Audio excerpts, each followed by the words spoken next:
Bapak Ibu Saudara, kali ini kita belajar lagi terus tentang studi kristalisasi, tapi ini masih dalam masa-masa kita harus terus menghadapi COVID-19 ini. Jadi saya ambil tema penghakiman, atau sebenarnya ini seperti kita tahu Injil Yohanes dibagi 3 bagian.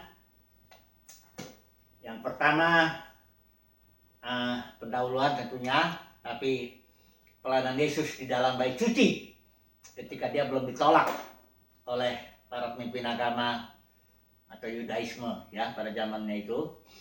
Kemudian pasal 9 terus sampai ke pasal 12 itu pelayanan Yesus juga, tapi sudah dia posisi di luar bait suci. Dia sudah ditolak ya. Kemudian pasal 13 sampai 21 itu pelayanan Yesus kepada para muridnya secara khusus ya. Jadi sekarang ini kita akan bahas penghakiman atau penolakan, atau barangkali juga di sana ada perdebatan antara Yesus dengan para pemimpin Yahudi. Jadi kita tahu dalam Injil Yohanes pelayanan Yesus itu agak terpusat ke Yerusalem ya, karena di sanalah bait suci, sanalah para pemimpin, karena Sanhedrin, mahkamah itu yang akhirnya membunuh Yesus. Jadi 3 kali Tuhan Yesus itu datang ke Yerusalem. Yang pertama pada Paskah ya, ketika dia melihat ada perdagangan di bait suci dan terjadilah di sana perdebatan atau penolakan atau penghakiman. Kemudian yang kedua pasal 5 itu datang Yesus pada hari Pentakosta, kita sudah bahas. Di situ ada perdebatan soal Sabat ya, soal Yesus yang mengatakan dia adalah putra Elohim, dengan demikian menyamakan dirinya dengan Tuhan. Kemudian yang ketiga adalah perayaan Tabernakel ya, pasal 7 dan pasal 8. Itulah perdebatan terakhir sebelum Yesus ditolak ya. Nanti kita melihat. Nah, tema kita penghakiman. Mengapa demikian? Karena ini sedikit banyak terkait juga dengan masalah atau tantangan lah yang kita katakan yang saat ini kita sedang hadapi, yaitu COVID-19 ini ya. Jadi saya sempat memberikan video fokus rumah judulnya. Itu saya di sana menjelaskan bahwa semua kejadian yang kita alami ini itu adalah rancangan Bapa. Saya beri contoh begini ya, bukan berarti semua Bapa yang kerjakan, enggak. Karena Bapa di sorga itu menggunakan segala sesuatu untuk menggenapkan rencananya. Saya beri contoh dulu, Ayub ya. Ayub itu kita tahu ceritanya, dia seorang yang sungguh-sungguh ikut Tuhan ya, tak bercacat celah, dan dia punya anak banyak, punya harta benda banyak semuanya. Dan tiba-tiba kita tahu ceritanya itu iblis datang kepada Tuhan. Dia mau izinlah katakan menyerang Ayub ya. Tuhan bilang begini, kau lihat enggak dia Ayub itu begitu suci begini-gini. Nah iblis bilang ya lah, karena engkau jagai dia, lindungi dia, coba ambil tuh harta bendanya, pasti dia mengutuki engkau, kata iblis. Tuhan bilang ya silakan. Jadi keputusan di tangan Tuhan itu, bahwa harta benda Ayub habis semua itu adalah keputusan Tuhan, tapi pelaksananya ya iblis dan orang jahat itu. Jadi kita harus paham, kejadian apapun juga ya, kita bilang burung jatuh pun tidak ada yang terjadi di luar kehendak Bapa. Jadi Bapa sendiri yang rancang semuanya, tapi pelaksananya ya kalau yang jahat juga ya iblis, orang jahat itu dengan orang-orang jahat juga. Jadi Ayub dihantam itu habis semua harta bendanya, itu adalah rancangan Bapa. Ya. Jangan diteting-teting setannya. Enggak, setannya udah dapat izin untuk menyerang harta benda Ayub. Jangan nanti setannya bilang, ngapain kamu ranking saya? Saya udah dikasih izin kok sama Bapak di sorga. Jangan. jadinya. Kalau kadang-kadang saya lihat orang Kristen mau COVID di hardik, enggak, itu udah rancangan Bapak, keputusan Bapak. Soal siapa pelaksananya, katanya ada yang bilang tuh dibuat oleh ini, itu macam-macam lah cerita. Enggak penting lagi kita.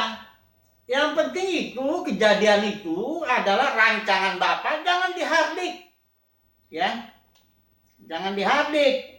Kasus Yesus menghardik angin ribut itu lain. Ya, itu gangguan setan, itu diizinkan Bapak ya. Itu lain lagi lah kasus itu. Tapi kembali kita ke Ayub. Semua dirancang oleh Tuhan, oleh Bapa di sorga. Termasuk anak-anak Ayub. Kena hajar lagi, habis anak-anaknya juga itu. Kemudian bahkan Ayubnya sendiri, penyakit itu. Itu Ayub kena bisul itu dari kepala sampai kaki. Sampai dia gatal-gatal, garuk-garuk pakai beling. Itu juga rancangan Bapa di sorga. Hanya pelaksananya, itulah iblis dan roh-roh jahat itu. Jadi, apa maksud Bapak? Ini sekarang kita ingin tanyakan begitu. Dalam kasus Ayub lah. Maksud Bapaknya apa ini mengizinkan kok Ayub udah suci gitu, kudus. Kalau anaknya habis pesta dia kuduskan lah, apa semuanya begitu ya. Dia sebagai Bapak berfungsi sebagai imam, raja, nabi, apa semuanya udah bagus lah. Bahkan Tuhan sendiri bilangnya bagus. Tapi kok dia mengalami itu, katakanlah penghakiman. Ingat ya, Yesaya 26 ayat 9, penghakiman itu membuat orang mengenal kebenaran. Jadi rupanya maksud Bapak, rupanya Ayub walaupun dia itu sebenarnya kudus, suci, apa semuanya, tapi pengenalannya ternyata masih kata orang.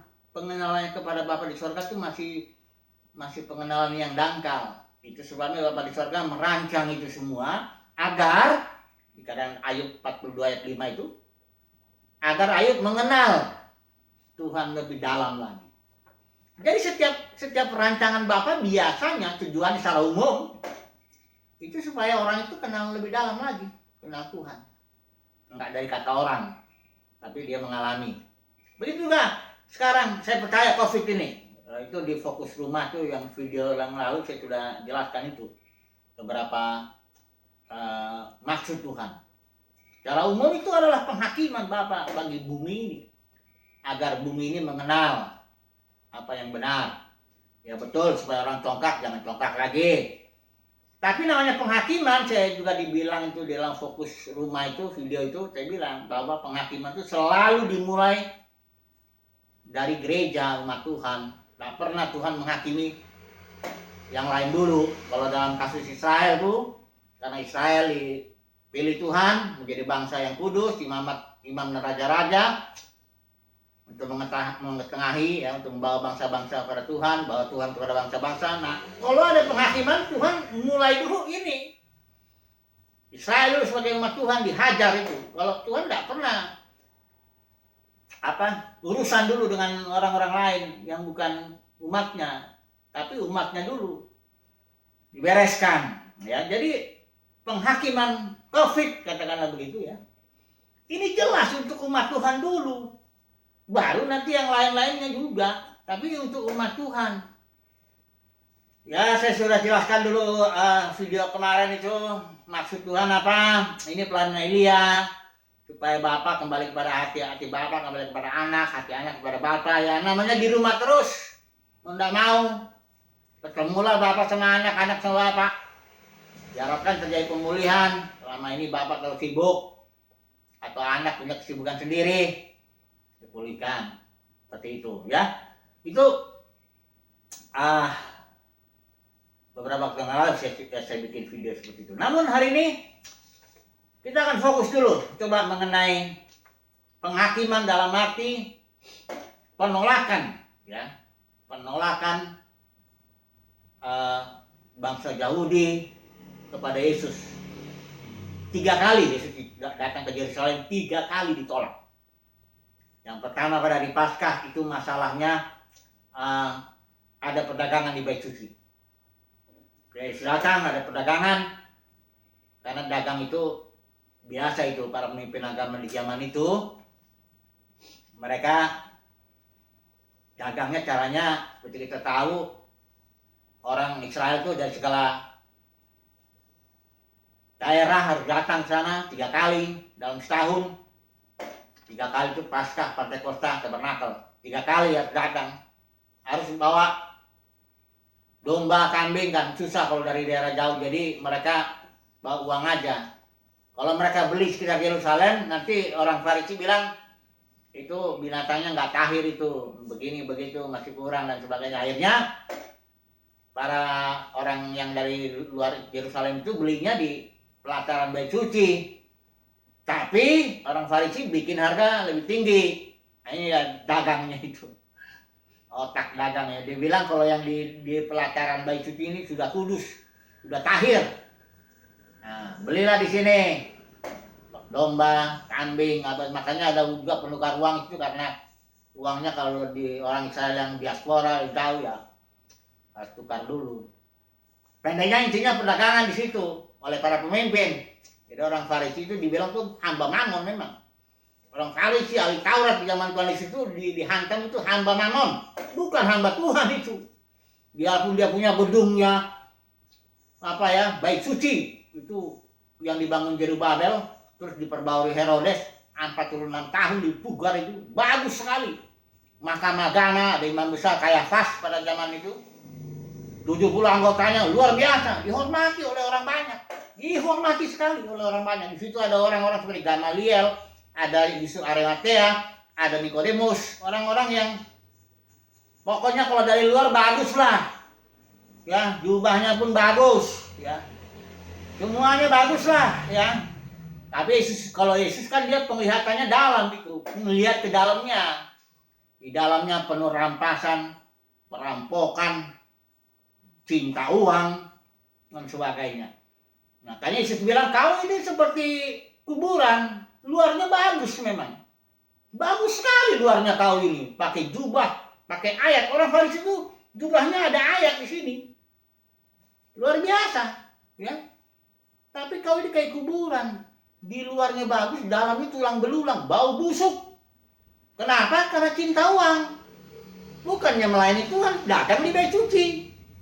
Memanfaatkan Tuhan, memanfaatkan karunia Tuhan, memanfaatkan jabatan, semua dimanfaatkan. Nah, ini yang Yesus lihat ini perdebatan antara Yesus itu yang pertama di hari Paskah itu adalah perdebatan karena ada perdagangan di Bait Suci. Yang pertama, sebelum kita nanti aplikasi lah. Itu ada juga soal lahir baru Nikodemus, ya. Nikodemus sangat jasmani. Yesus bilang kalau kau melihat kerajaan surga harus lahir baru. Nikodemus pikir itu memang zaman itu para pemimpin agama di zaman itu sangat jasmani. Sementara Yesus coba masuk ke dalam alam spiritual, ya. Yang kedua, perdebatan langsung kita masuk. Perdebatan kedua pada hari Pentakosta pasal 5 itu. Di situ soal Sabat, ya. Ini nggak usah kita bahas semua lah. Soal Yesus itu juga putra Elohim, ya. Nantilah barangkali kita bahas lebih detail lagi. Yang ketiga ini dulu, ya, perdebatan yang ketiga ini. Yang pada hari Tabernakel pasal 78, ya. Di sini Yesus bilang, ini ada satu kalimat yang perlu kita renungkan ini. Ini soal Taurat juga, ya, soal identitas Yesus yang paling diperdebatkan. Yang membuat dia mau dilempari sama batu itu. Dia bilang aku sudah ada sebelum Abraham. Jadi kita tahu kalau Yohanes 1:1 Logos, pada mulanya adalah Logos itu bersama dengan Elohim, dan Logos itu adalah Elohim. Logos inilah yang akhirnya menjadi manusia di ayat 14. Dan Logos inilah yang berkata itu, I am the bread of life, I am the light of the world, dan terus sampai ada 7 itu. Nah, yang pertama ini Yesus katakan I am the bread of life, atau I am the light of the world. I am-nya inilah yang dihantam oleh orang Yahudi. Dia nggak bisa terima bahwa Yesus itu adalah putra Elohim, adalah Logos yang sudah ada sebelum Abraham. Ini yang membuat orang Yahudi mau melempar batu. Akhirnya Yesus menyingkir di pasal 8 itu. Jadi intinya Yesus ditolak. Tapi perdebatan ini Yesus mengatakan, ya, bahwa sebenarnya kedatangan Yesus itu dia menghakimi. Yesus bilang kalau aku nggak datang mereka nggak berdosa. Tapi Sekarang mereka nggak punya dalih akan dosa mereka. Itu main agama itu. Ya dunia kalau istilah Yohanes itu. Bahkan penolong yang lain itu, penghibur yang lain itu, salah satu tugasnya nanti menempelak dunia akan dosa. Nah jadi kedatangan Yesus 3 kali di Yerusalem itu, pada Paskah, pada Pentakosta, pada Tabernakel, intinya dia ditolak, tapi karena itulah datang penghakiman itu. Jadi kalau kita melihat Israel ini sampai sekarang mereka belum terima Yesus sebagai Mesias. Alasannya kalau mereka ingin Mesias mereka itu ada 3 minimal. Bangun bait suci jasmani, terus dia menjadi pemimpin, ya, menghantam musuh-musuh Israel yang jasmani, ya, di zaman itu mereka harap itu Roma yang dihajar. Yang ketiga, mereka jadi Mesias ini pemimpin dunia. Israel jadi kepala, yang bangsa-bangsa jadi ekor, pemimpinnya itu ada. Itulah yang mereka tunggu sampai sekarang. Jadi Yesus belum diterima. Nah, mari kita ambil kesimpulan dulu. Ya, intinya pokoknya ini penghakiman. Yesus datang ke Yerusalem, ditolak. Ya, bahkan dibunuh, dirancang pembunuhan itu oleh Sanhedrin. Walaupun pelaksananya orang Roma, tapi dibunuh dah dia. Ya, nah mari kita melihat dulu, kita coba dulu tarik suatu kesimpulan yang coba dulu kita kaitkan juga dengan masalah kita saat ini. Saya berani katakan bagi saudara bahwa COVID-19 itu terutama untuk umat Tuhan, untuk gereja, untuk para pemimpinnya secara khusus lebih lagi, ya. Karena tadi tujuannya positif, baik. Penghakiman itu datang supaya kita belajar mengenal kebenaran. Bagaimana respon kita ini, ya, dengan masalah ini? Kalau kita sadar bahwa COVID itu adalah pelayanan Elia, tentu kita akan mulai fokus ke rumah. Para pemimpin ini mulai fokus ke rumah. Mulai anak-anaknya, ya kira-kira begitulah ya. Walaupun dia melayani, Rasul Nabi itu hanya memperlengkapi, ya, orang-orang khusus, para bapak secara khusus diperlengkapi supaya bisa menjadi pemimpin di rumahnya. Jadi fokusnya rumah. Jangan fokusnya gedung, liturgi, ya, bahkan akhirnya nanti jadi persembahan, fokusnya ke situ, akhirnya jadi program akhir para pemimpin. Nah ini, itu dengan COVID itu kan diputus, supaya fokusnya jangan itu, tapi fokusnya rumah. Masing-masing menjadi rumah yang independen, mandiri dalam firman dan roti. Para bapak bisa memimpin keluarganya sebagai dia sebagai nabi, raja, imam dan sebagainya. Itu sebenarnya cara Tuhan berbicara melalui COVID ini. Semoga para pemimpin bisa menangkap ini, ya, bisa menangkap maksud Tuhan, ya, melalui COVID-19 ini. Semoga, ya. Dan ada sedikit perasaan dalam hati saya bahwa kelihatannya barangkali COVID ini hanya pembukaan aja. Penghakiman itu akan terus berjalan sampai umat Tuhan mengenal kebenaran, sampai para pemimpin mengenal kebenaran. Jadi sepertinya, ya, ini perasaan saya, ya. Ini hanya pembukaan aja, tapi nanti akan ada terus sampai kita semua mengenal kebenaran. Puji Tuhan. Kita harus positif, ya. Penghakiman Tuhan selalu bersifat positif agar kita mengenal kebenaran. Puji Tuhan. Semoga share yang singkat ini bisa membuat terutama kita para pemimpin, Rasul Nabi pengajar bisa paham maksudnya supaya kita mengenal kebenaran, fokus kepada rumah, ingat pelayanan Elia dan sebagainya. Puji Tuhan. Haleluya. Amin.